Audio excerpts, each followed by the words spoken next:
तो चलिए आइए अब हम लोग हिंदी सब्जेक्ट का एक और चैप्टर पढ़ते हैं। चैप्टर नंबर 19 लेखन कौशल, अनुच्छेद लेखन, फीचर तथा रिपोर्टिंग। ठीक है, तो आइए हमेशा की तरह मैं चैप्टर पूरा आपके लिए रीड आउट करूँगा। अपनी तरफ से पूरा कोशिश करूँगा आपको अच्छे से समझाने की।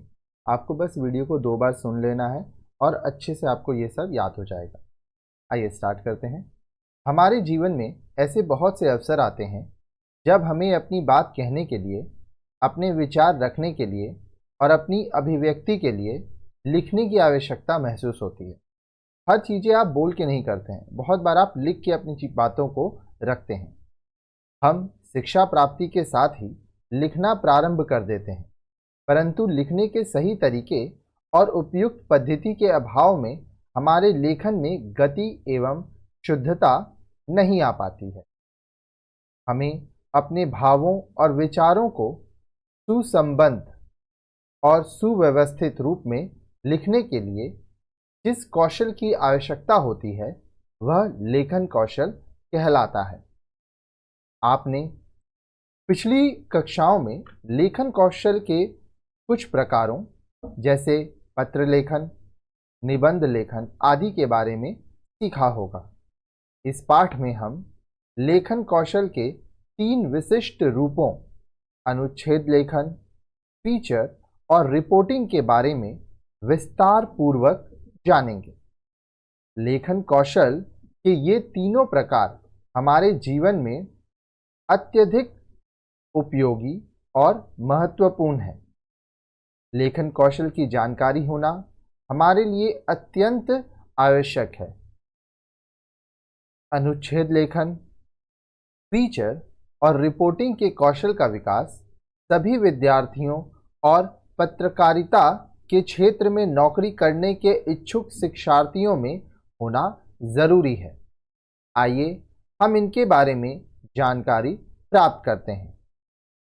आइए उद्देश्य देखते हैं। इस पाठ को पढ़ने के बाद आप क्या क्या कर पाएंगे? लेखन कौशल के कुछ महत्वपूर्ण पहलुओं का उल्लेख कर सकेंगे आप। लेखन कौशल की आवश्यकता और महत्व को प्रस्तुत कर सकेंगे आप। अनुच्छेद लेखन की प्रक्रिया का वर्णन कर सकेंगे। किसी दिए गए विषय पर अनुच्छेद लिख सकेंगे। फीचर लिखने की आवश्यकता, महत्व और प्रक्रिया को स्पष्ट कर सकेंगे। तो काफ़ी सारी चीज़ें होने वाली हैं इस चैप्टर में जो आप सीखेंगे और करेंगे। विभिन्न विषयों पर फीचर तैयार कर सकेंगे। रिपोर्टिंग तैयार करने की विधि और विशेषताओं को प्रस्तुत कर सकेंगे। किसी घटना या गतिविधि की रिपोर्ट तैयार कर सकेंगे। ठीक है, आइए सबसे पहले हम लोग अनुच्छेद लेखन देखेंगे। हम लोगों ने कभी न कभी अपने द्वारा देखे गए किसी दृश्य, चित्र, घटना, व्यक्ति और स्थान आदि के बारे में अपने मन में कुछ न कुछ सोचा होगा। अब मन में आए इस भाव या विचार को हम लिखित रूप में कुछ वाक्यों में के समूह के रूप में व्यक्त करें तो वह अनुच्छेद कहलाएगा। इस पाठ में हम जानेंगे कि अनुच्छेद लेखन क्या होता है, अनुच्छेद की प्रमुख विशेषताएं क्या होती हैं और अनुच्छेद लिखते समय किन किन बातों का ध्यान रखना अत्यंत आवश्यक है। किसी एक भाव या विचार को व्यक्त करने के लिए लिखे गए सुसंबद्ध और लघु वाक्य समूह को अनुच्छेद कहते हैं। ये कम शब्दों में लिखा जाता है। सरल शब्दों में कहे तो किसी विषय पर थोड़े किंतु चुने हुए शब्दों में अपने विचार प्रकट करने को अनुच्छेद लेखन कहा जाता है।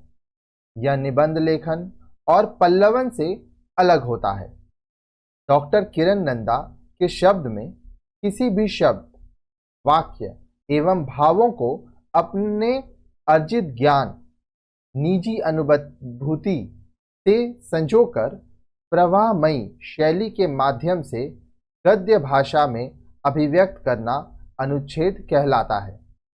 इस परिभाषा के आधार पर यह स्पष्ट हो जाता है कि अनुच्छेद लेखन का कोई भी विषय हो सकता है। वह शब्द, वाक्य, सूत्र रूप में भी हो सकता है। उसका विस्तार स्वतंत्र रूप में प्रवाहमयी शैली में होना चाहिए तथा गद्य भाषा में अभिव्यक्त होना चाहिए। आप अनुच्छेद लेखन की शुरुआत किसी एक चित्र को देखकर भी कर सकते हैं अथवा अपने माता पिता, अध्यापक, डाकिया और पशुओं जैसे गाय, बिल्ली, कुत्ता आदि पर भी अनुच्छेद लेखन कर सकते हैं। थोड़े अभ्यास के पश्चात आप विशिष्ट विचारों, घटनाओं, व्यक्तियों, वस्तुओं और परिस्थितियों पर भी अनुच्छेद लेखन कर सकते हैं। अनुच्छेद लेखन निबंध लेखन से संबंधित लगता है, किंतु अपनी लघुता एवं सुसंबद्ध शब्द सीमा के कारण यह निबंध की विस्तृत विधा से अलग होता है। दोनों विधाओं में लेखक अपने भावों एवं विचारों को विकसित करता है, किंतु दोनों में पर्याप्त अंतर होता है। निबंध की रचना में विषय का परिचय या भूमिका, विषय का विकास तथा विषय का समाहार या उपसंहार अनिवार्य होता है। लघु रचना होने के कारण अनुच्छेद लेखन में यह बाध्यता नहीं होती है। अनुच्छेद लेखक अपने पहले ही वाक्य में से विषय का प्रतिपादन प्रारंभ कर देता है। निबंध का स्वरूप बहुयामी होता है। निबंध में मूल विचार का विस्तार उसके विभिन्न आयामों के साथ होता है, लेकिन अनुच्छेद में किसी एक ही आयाम का पूरी तरह से प्रतिपादन होता है। सामान्य तौर पर हम किसी विषय को देखकर निबंध या अनुच्छेद को एक जैसा समझ सकते हैं। किसी दिए हुए विषय पर सुगठित शब्द रचना के माध्यम से लघु रूप में अनुच्छेद लिखा जा सकता है और उसे विभिन्न पहलुओं में विकसित कर निबंध तैयार किया जा सकता है। उदाहरण के लिए, अहिंसा परमो धर्म विषय पर अनुच्छेद लेखन भी किया जा सकता और निबंध भी तैयार किया जा सकता है, परंतु दोनों के स्वरूप और संरचना में अंतर होगा। किसी निबंध में विभिन्न अनुच्छेद हो सकते हैं, या हम कह सकते हैं किसी विषय पर व्यवस्थित ढंग से लिखे गए अनुच्छेदों को जोड़कर निबंध तैयार किया जा सकता है। अंग्रेजी में इसके लिए पैराग्राफ राइटिंग शब्द का प्रयोग किया जाता है। इसी तरह एक अन्य विशिष्ट लेखन कौशल पल्लवन से भी अनुच्छेद लेखन को जोड़ा जाता है। सामान्य रूप में दोनों समान दिखाई पड़ते हैं, क्योंकि आकार में दोनों ही लघु होते हैं, किंतु दोनों की आंतरिक संरचना में पर्याप्त अंतर होता है। पल्लवन प्राय किसी लेखक की प्रसिद्ध पंक्ति, प्रसिद्ध सूक्ति, लोकोक्ति अथवा सूत्र वाक्य आदि पर लिखा जा सकता है। यह किसी सूत्र, उक्ति, बीज वाक्य, सूक्ति, कहावत, काव्य पंक्ति या रूपरेखा में छिपे हुए भावों या विचारों को विस्तार पूर्वक उजागर करता है, किंतु अनुच्छेद किसी भी रचना का एक भाग या एक ऐसी स्वतंत्र रचना होती है जिसमें मुख्य विषय की पुष्टि हेतु तथ्य दिए जाते हैं। पल्लवन में एक से अधिक अनुच्छेद भी हो सकते हैं, क्योंकि पल्लवन का आकार अनुच्छेद से अपेक्षाकृत बड़ा होता है, जबकि अनुच्छेद एक ही पैराग्राफ में लिखा जाता है। इसी तरह दोनों में कुछ अन्य अंतर भी देखे जा सकते हैं, जैसे पल्लवन में आत्मपरक शैली अर्थात मैं शैली का प्रयोग नहीं होता है, जबकि अनुच्छेद लेखन में इसका प्रयोग किया जा सकता है।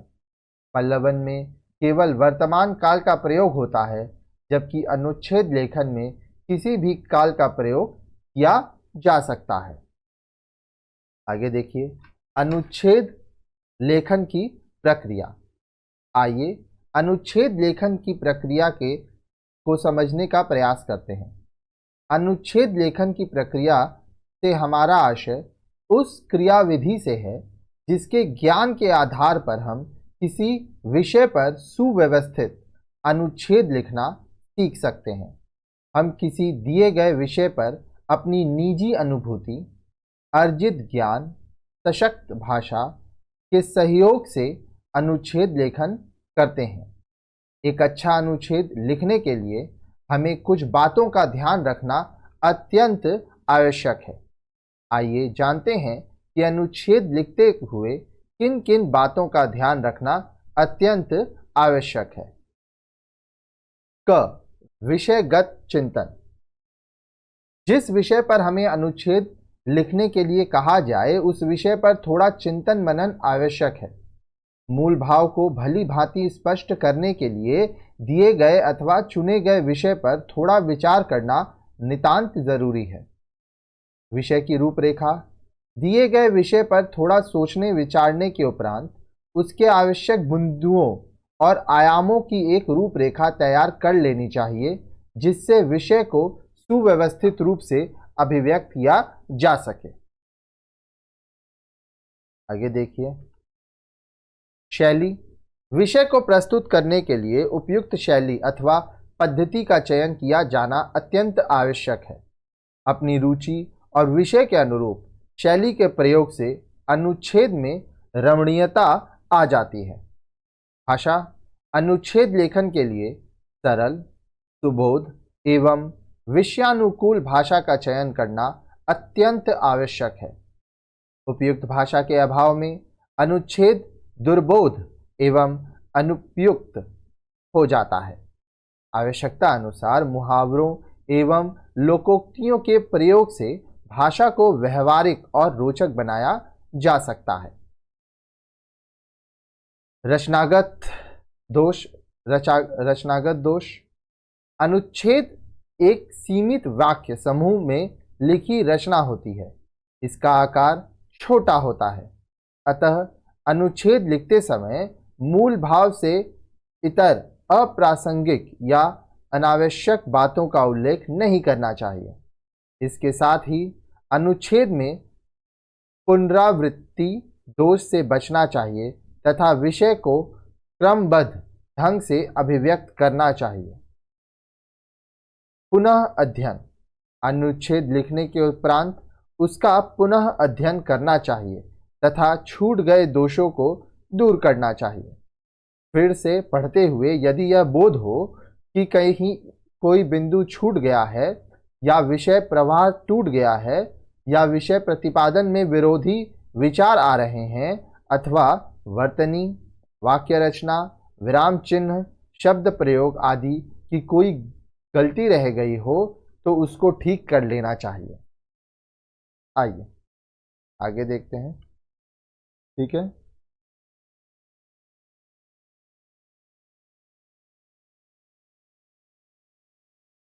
अब देखिए यहाँ एक विषय है वर्षा ऋतुओं की रानी। भारतवर्ष विभिन्न ऋतुओं का देश है। हमारे यहाँ 6 ऋतुएं पाई जाती हैं: वसंत, ग्रीष्म, वर्षा, शरद, हेमंत तथा शिशिर। ऋतु एक वर्ष से छोटा कालखंड होता है जिसमें मौसम की दशाएं एक विशिष्ट प्रकार की होती हैं। यह कालखंड एक वर्ष को कई भागों में विभाजित करता है जिनके दौरान पृथ्वी के सूर्य की परिक्रमा के फलस्वरूप दिन की अवधि, तापमान, आर्द्रता इत्यादि मौसमी दशाएं चक्रीय रूप में बदलती हैं। सभी ऋतुओं का अपना विशिष्ट स्थान एवं महत्व है। वर्षा ऋतु सब ऋतुओं में श्रेष्ठ एवं मनोहर मानी जाती है। यह संसार को जीवन देती है, जीव जंतुओं की प्यास बुझाती है, धरती को सींचती है, पेड़ पौधों को हरियाली देती है, नदियों का विस्तार करती है। इसे जीवन दायिनी कहा गया है जो प्यासों को पानी देती है और माँ की तरह मनुष्य, पशु पक्षियों और पेड़ पौधों का लालन पालन करती है। संसार के बड़े बड़े कवियों और साहित्यकारों ने वर्षा ऋतु की बहुत प्रशंसा की है और मनोहर रचनाएं लिखी हैं। सभी ऋतुएं हमें कुछ न कुछ देती हैं, लेकिन वर्षा ऋतु हमें जल देती है जो जीवन का पर्याय है। इसलिए कहा गया है जल ही जीवन है। इसी महत्व, उपयोगिता एवं अनिवार्यता के कारण वर्षा को ऋतुओं की रानी कहा जाता है। आपने वर्षा ऋतुओं की रानी विषय पर एक अनुच्छेद का उदाहरण देखा। आपने यह सीखा कि किसी दिए गए विषय से जुड़ी हुई अन्य जानकारियों के माध्यम से किस प्रकार लेखन किया जा सकता है। हमारा विषय था वर्षा ऋतुओं की रानी। इस विषय पर लिखने के लिए अन्य ऋतुओं के महत्व पर विचार करना आवश्यक है, तभी हम वर्षा ऋतु की विशिष्टता को समझ सकेंगे। इस पर चिंतन मनन के उपरांत सरल एवं सुबोध भाषा शैली में विषय को क्रमबद्ध ढंग को प्रतिपादित किया गया है, जिससे वह मूल भाव के उद्देश्य को पूर्णतः अभिव्यक्त कर सके। इसी तरह आप दिए गए विषयों पर अनुच्छेद लेखन का प्रयास करें और अपने लेखन कौशल का विकास करें। आइए, सामान्य विषय, पुस्तक, गाय, घर, विद्यालय, अध्यापक, मित्र, चांदनी, परिवार, नदी, बहादुरी, क्रोध, उत्साह, दया इत्यादि। विशिष्ट विषय, इसके अंतर्गत अवतरण, सूक्ति, सूत्र, काव्य पंक्ति इत्यादि विषय आते हैं। जैसे सत्य परेशान हो सकता है किंतु पराजित नहीं, परहित सरिस धर्म नहीं भाई, सत्यम शिवम सुंदरम, विद्याधन सर्वधन प्रधानम, 4 दिन की चांदनी फिर अंधेरी रात। आप इसमें अनुच्छेद लिखना की कोशिश करिए। अनुच्छेद लेखन की विशेषताएं। इस पाठ में आपने अनुच्छेद लेखन की प्रक्रिया को उदाहरण के साथ सीखा। अब आप एक अच्छे अनुच्छेद की विशेषताओं को समझने का प्रयास करें। पहला, क, विषय की पूर्णता। अनुच्छेद लिखते समय यह ध्यान रखना चाहिए कि उसमें संबंधित विषय के सभी महत्वपूर्ण बिंदुओं का समावेश होना चाहिए। विषय सीमित आयाम का होना चाहिए ताकि उसके सभी पक्षों को अनुच्छेद के सीमित आकार में संयोजित किया जा सके। ख, विषय केंद्रीयता। अनुच्छेद किसी एक भाव या विचार या तथ्य को एक बार एक ही स्थान पर व्यक्त करता है। इसमें अन्य विचार नहीं रहते। प्रारंभ से अंत तक वह एक सूत्र में बंधा होता है। अनुच्छेद मूल विषय से इस तरह जुड़ा होता है कि पढ़ने के बाद पाठक को शीर्षक उपयुक्त एवं तर्क संगत लगे। क्रमबद्धता। अनुच्छेद के वाक्य समूह में उद्देश्य की एकता रहती है, अतः विचारों को क्रमबद्ध एवं तर्कसंगत विधि से प्रकट किया जाता है एवं अप्रासंगिक बातों को हटा दिया जाता है। तर्कों और विचारों का सुव्यवस्थित पूर्वाचार क्रम रखा जाता है ताकि वे विषय से जुड़ सकें और विषय को विकसित कर सकें। आगे देखिए, सामासिकता एवं संतुलित आकार। अनुच्छेद में मूल विषय के अनुरूप सामासिकता बरतने की आवश्यकता है। यथासंभव अनावश्यक बातें न करके केवल विषय से संबंध वर्णन किया जाना चाहिए। एक प्रकार से यह गागर में सागर भरने जैसा होता है। साथ ही यह ध्यान रखना चाहिए कि अनुच्छेद संतुलित हो, बहुत अधिक विस्तार नहीं होना चाहिए, अन्यथा यह निबंध की कोटि में चला जाएगा। लेखन कला और भाषा शैली। अनुच्छेद लेखन विषय केंद्रित होता है, इसलिए विषय के अनुरूप भाषा एवं लेखन शैली का चयन आवश्यक होता है। यथासंभव भाषा सरल, सुबोध एवं आवश्यकतानुरूप लोकोक्तियों, मुहावरों और सूक्तियों से समृद्ध होना चाहिए। आगे देखिए, अनुच्छेद लेखन में इन विशेषताओं का ध्यान रखने पर सुंदर, सरस एवं प्रवाहमय अनुच्छेद रचना संभव हो पाती है। अनुच्छेद लिखते हुए आप इन बिंदुओं को ध्यान में रखेंगे तो सार्थक एवं प्रभावपूर्ण अनुच्छेद लेखन का कौशल अर्जित कर सकेंगे। ठीक है। फीचर लेखन। आप किसी न किसी पत्र पत्रिका को अवश्य पढ़ते होंगे। विभिन्न पत्र पत्रिकाओं में कई तरह की सामग्रियां प्रकाशित होती हैं। कुछ समाचार पत्र ऐसे होते हैं जो समाचारों को सीधे सीधे प्रकाशित करते हैं, लेकिन कुछ समाचार पत्र या पत्रिकाएं समाचारों को पठनीय, रुचिकर एवं मनोरंजक बनाने के लिए उन्हें रचनात्मक ढंग से छापती हैं। इस तरह से वह पाठकों को अपनी ओर आकर्षित करती हैं।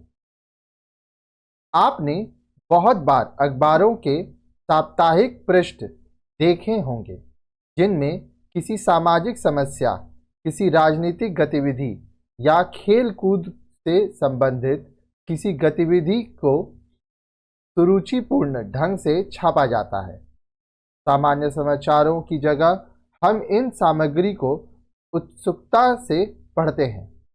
पत्रकारिता की भाषा में ऐसी सामग्री को फीचर कहा जाता है। इस पाठ में हम लेखन कौशल के एक महत्वपूर्ण स्वरूप फीचर लेखन के बारे में जानकारी प्राप्त करेंगे और फीचर लिखने की प्रक्रिया का अध्ययन करेंगे। आइए एक फीचर पढ़ते हैं। बढ़ती आबादी के लिए जंगल काटना जरूरी है, पर हम कट रहे वन के बराबर पेड़ नहीं लगा पाते हैं। इसके चलते पर्यावरण असंतुलन का असर जग जाहिर है। ऐसे में वनों का जलना रोकना जरूरी है, पर हम इस ओर आवश्यक कार्रवाई नहीं कर पा रहे हैं। जंगल में आग की खबरें आम हो गई हैं। इसका कारण यही है कि हम कंक्रीट के जंगल में तो आग बुझाने की आवश्यक व्यवस्था करते हैं, पर जंगल को प्रकृति के भरोसे छोड़ दे रहे हैं। जंगल काटकर संतुलन हम बिगाड़ते हैं तो उसे बनाना भी हमारा काम है। अगर हम समझ रहे थे कि प्रकृति उसे संभाल लेगी, तो अब यह स्पष्ट हो चुका है कि ऐसा हो नहीं रहा है।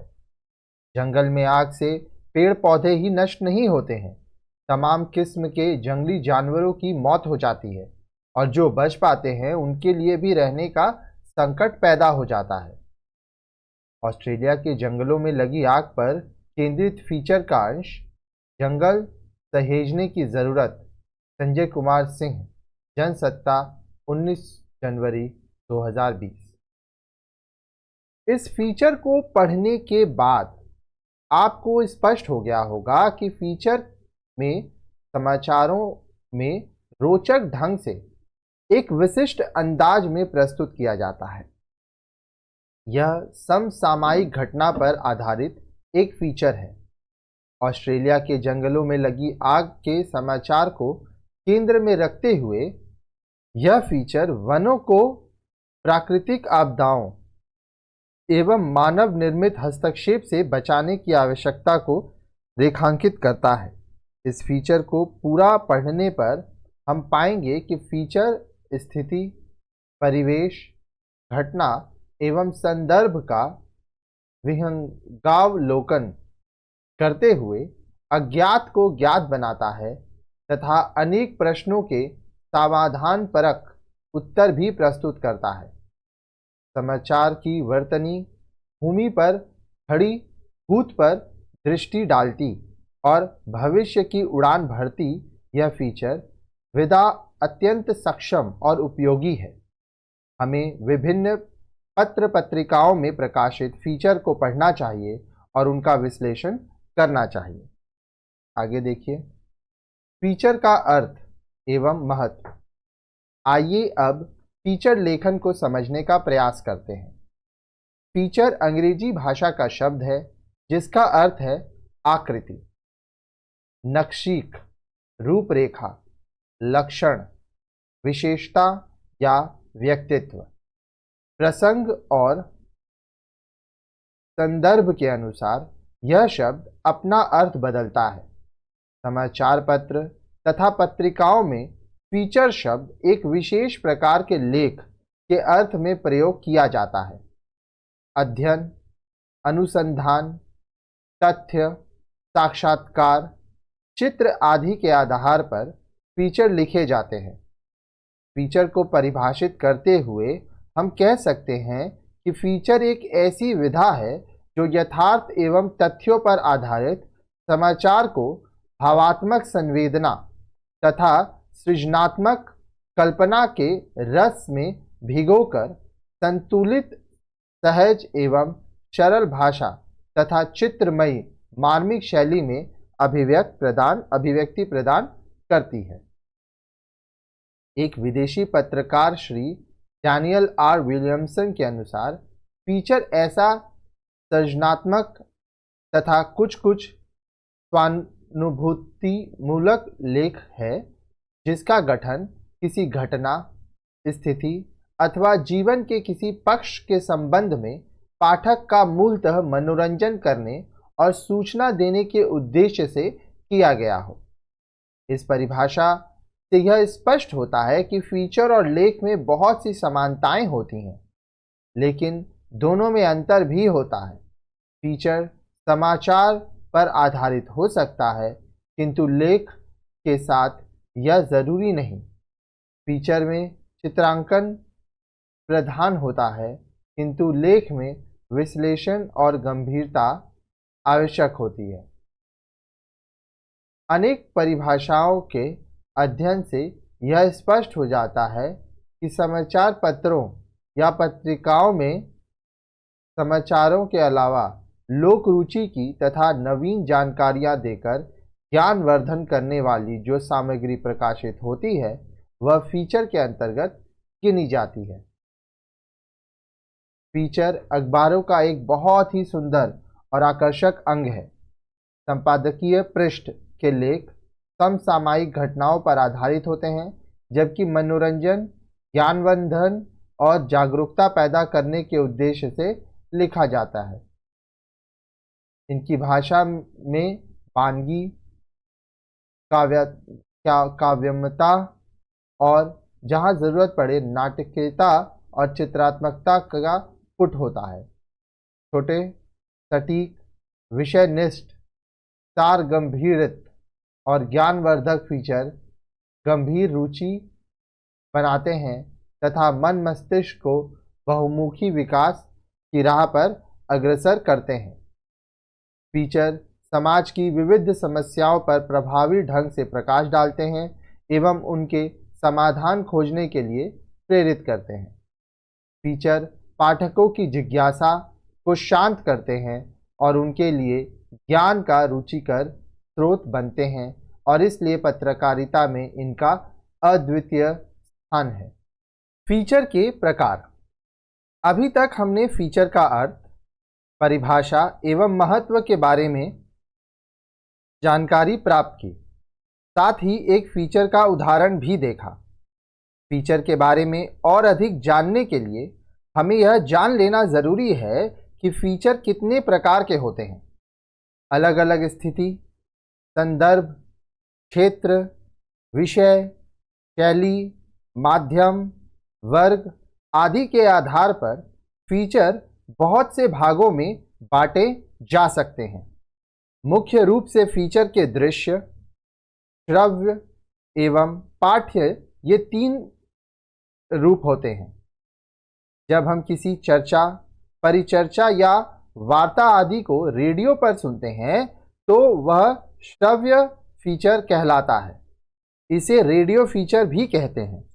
इसी तरह टेलीविज़न फीचर और पत्रिकाओं में प्रकाशित फीचर होते हैं।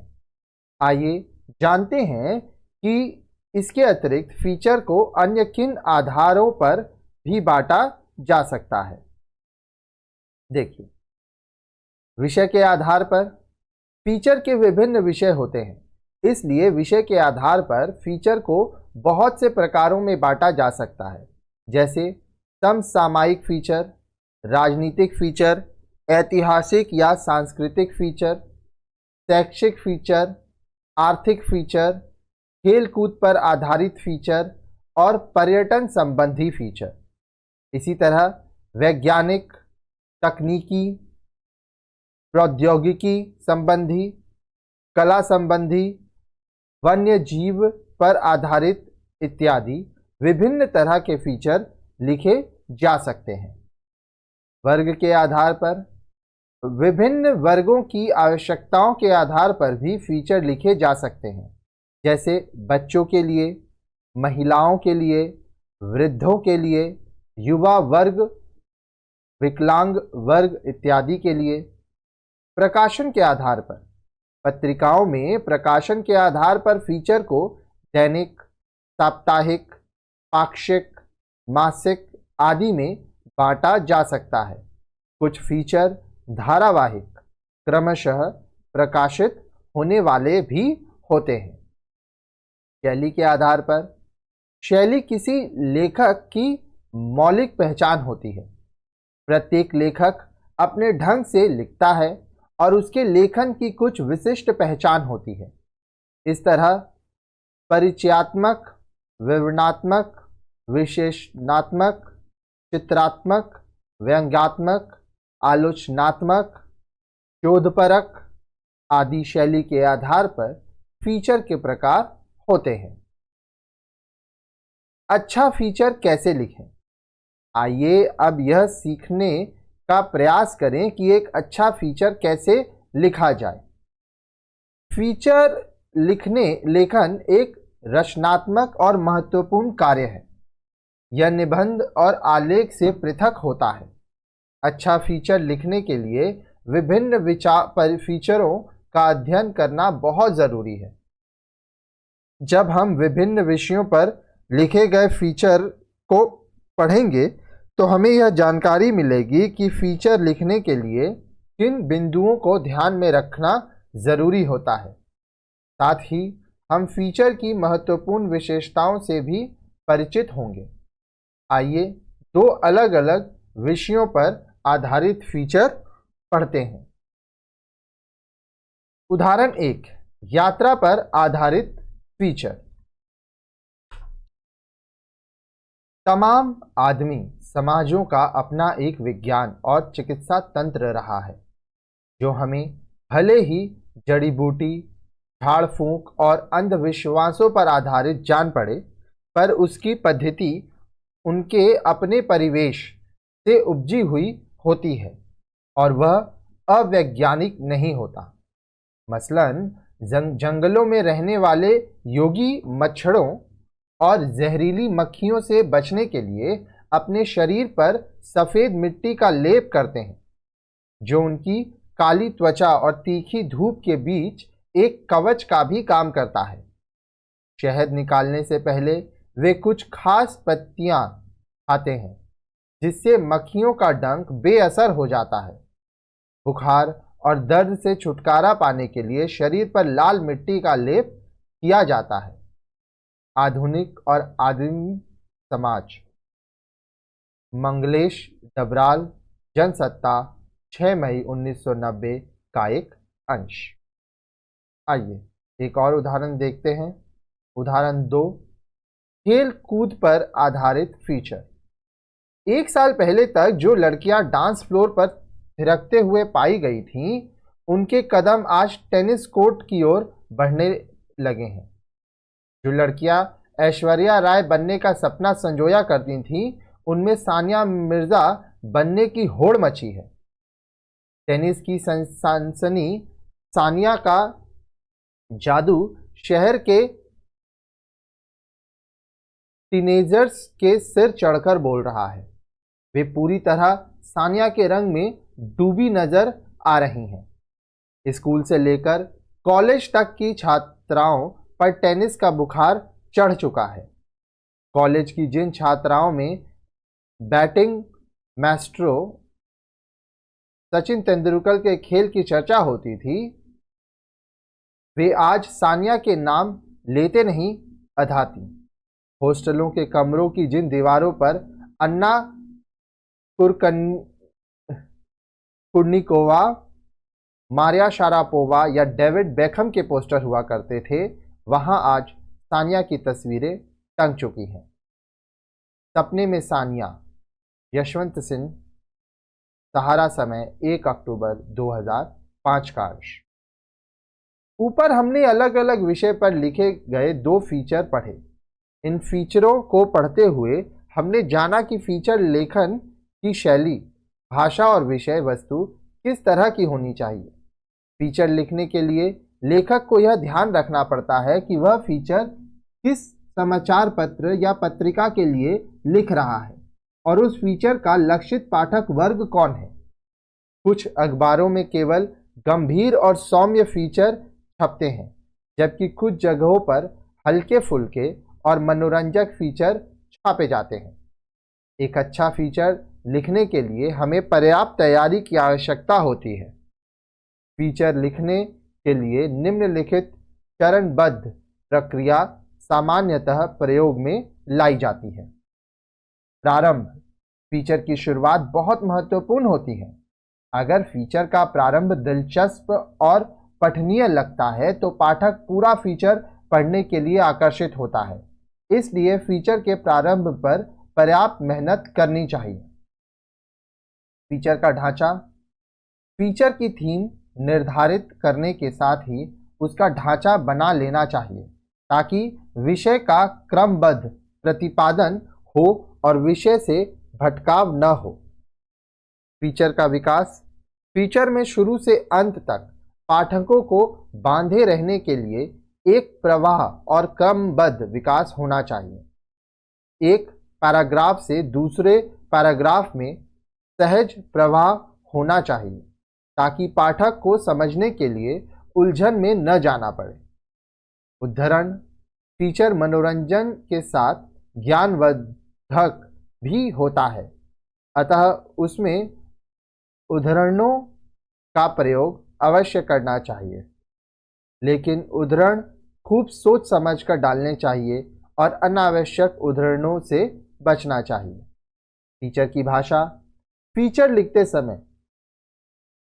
लिखते हुए सरल, सुबोध और विषयानुकूल भाषा प्रयोग में लाई जानी चाहिए। छोटे और सरल वाक्यों का प्रयोग करना चाहिए। उपर्युक्त बिंदुओं का ध्यान रखने के अलावा फीचर लिखते समय कुछ अन्य विशेषताओं को भी ध्यान में रखना चाहिए। फीचर लेखक को हमेशा पृष्ठभूमि में रहना चाहिए और मैं शैली के प्रयोग से बचना चाहिए। फीचर लिखते समय विषय के सभी महत्वपूर्ण पहलुओं का ध्यान रखना चाहिए। विराम चिन्हों और वर्तनी के प्रयोग में सावधानी रखनी चाहिए तथा फीचर लिखने के बाद उसे एक बार दोहरा लेना चाहिए। यदि आप इन बातों का ध्यान रखेंगे तो फीचर लेखन का कौशल अर्जित कर सकेंगे। ठीक है, आइए आगे बढ़ते हैं। अब इस चैप्टर में हम लोग अनुच्छेद लेखन देख लिए, फीचर देख लिए, अब हम लोग रिपोर्टिंग की तरफ बढ़ते हैं। आइए अब रिपोर्टिंग के विषय में समझने का प्रयास करते हैं। रिपोर्टिंग एक ऐसा लिखित विवरण है जिसमें तथ्य पर आधारित किसी घटना, संस्था, विभाग आदि से संबंधित सूचना को प्रस्तुत किया जाता है। इसका मूल कार्य है सही, सीधी और सपाट जानकारी देना है। रिपोर्ट के लिए हिंदी में प्रतिवेदन शब्द का भी प्रयोग किया जाता है। विभिन्न तरह के समाचार रिपोर्ट पर ही आधारित होते हैं। समाचार संकलित कर उसे लिखकर प्रेस में भेजना रिपोर्टिंग कहलाता है। रिपोर्टिंग ज़्यादातर घटनास्थल, फील्ड पर जाकर की जाती है। एक रिपोर्टर या संवाददाता किसी सेमिनार, रैली अथवा संवाददाता सम्मेलन से विभिन्न प्रकार की खबरें जुटाकर उन्हें अपने कार्यालय में प्रेषित कर देता है। रिपोर्ट वास्तव में एक प्रकार की लिखित विवेचना होती है जिसमें किसी संस्था, सभा, आयोजन, गतिविधि या घटना की तथ्य सहित जानकारी दी जाती है। इसमें भावात्मकता का अभाव होता है और यह पूर्ण रूप से तथ्यात्मकता पर टिकी होती है। इसके द्वारा किसी कार्य की प्रगति स्तर, कार्य और उनके परिणामों को स्पष्ट रूप से व्यक्त किया जाता है। साहित्यिक गोष्ठियों, सभाओं, कवि सम्मेलनों, संस्थाओं की प्रगति, जांच समितियों की रिपोर्ट के साथ साथ आंखों देखी घटनाओं की रिपोर्टिंग भी की जाती है। आइए आगे बढ़ते हैं। किसी समाचार पत्र को लीजिए, उसमें छपे किसी समाचार को पढ़िए और देखिए कि रिपोर्ट कैसे तैयार की जाती है। उदाहरण के लिए आइए देखते हैं विद्यालय के वार्षिकोत्सव पर तैयार एक रिपोर्ट। हमारे विद्यालय में विगत सोमवार को विद्यालय के वार्षिकोत्सव का आयोजन किया गया।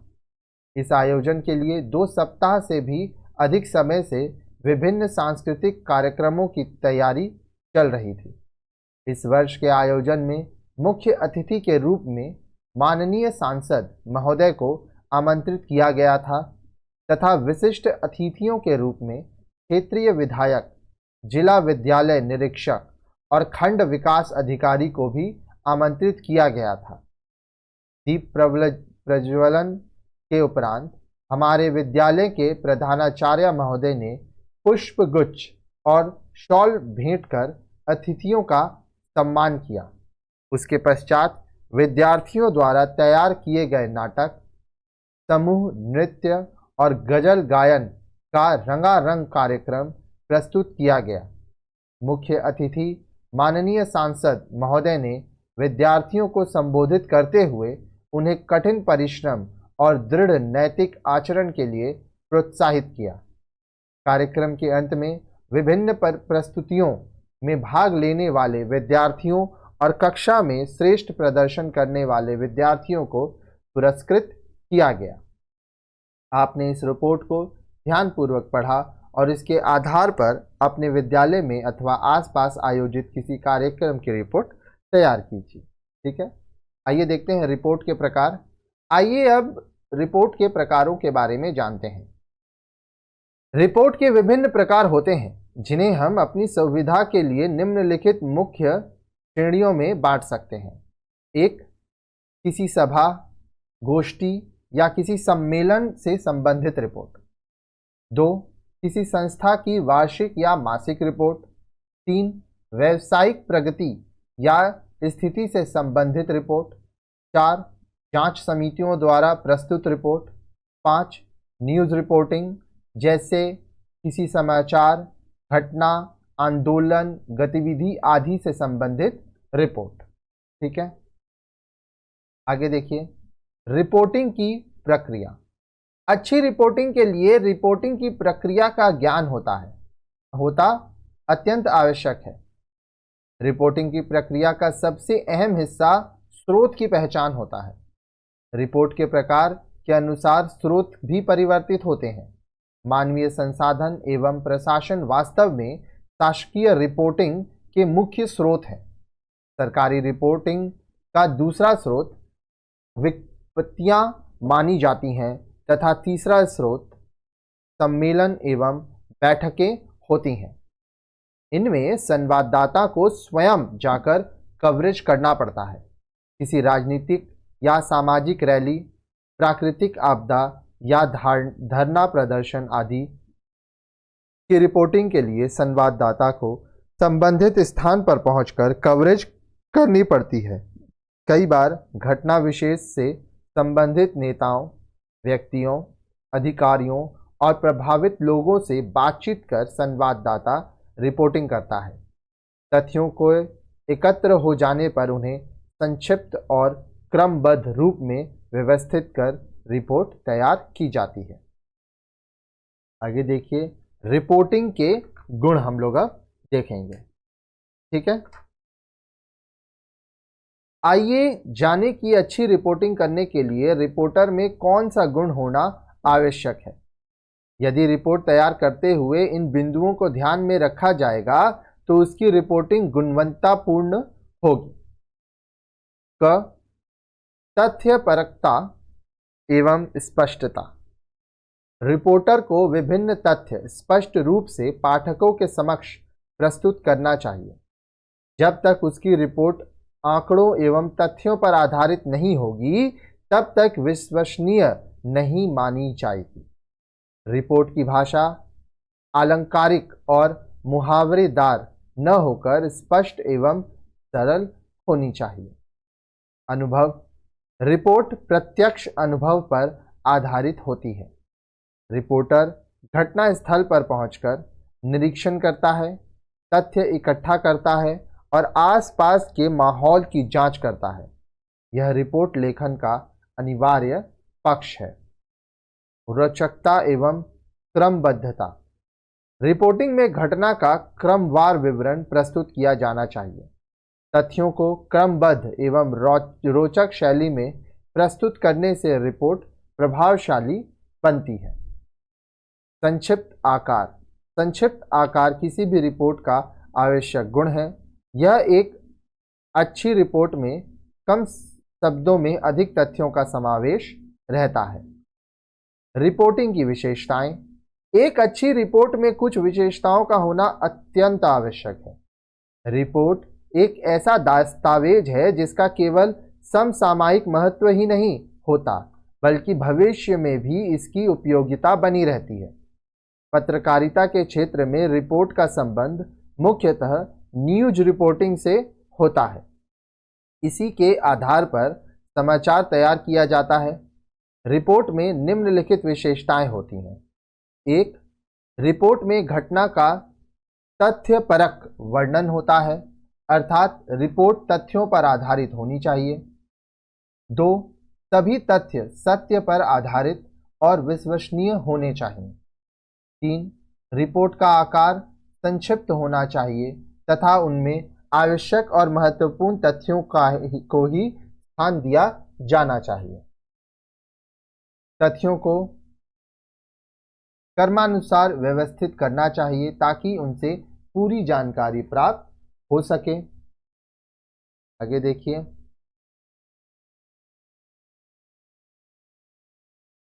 रिपोर्ट में तटस्थता होनी चाहिए। रिपोर्ट को किसी पक्ष विशेष के प्रति सहानुभूति या पक्षपात करने की अपेक्षा संतुलित रिपोर्ट तैयार करनी चाहिए। सरल एवं अलंकार मुक्त भाषा का प्रयोग करना चाहिए। भाषा मुहावरे, लोकोक्तियों और लक्षणा शब्द शक्ति से रहित होनी चाहिए। रिपोर्ट में प्रथम पुरुष मैं या हम का प्रयोग नहीं होना चाहिए। रिपोर्ट को सीधे और सपाट तरीके से लिखना चाहिए और कलात्मकता से बचना चाहिए। ठीक है, तो देखिए ये चैप्टर तो हमारा यहाँ कंप्लीट होता है। यहाँ पे आप बहुत सारा क्वेश्चन आंसर्स देख रहे हैं। ठीक है, तो ये क्वेश्चंस तो है, जैसे ये पाठांत प्रश्न, इतने सारे यहाँ पे सवाल हैं, तब आपको इसका जवाब कहाँ से मिलेगा? जवाब हम देंगे।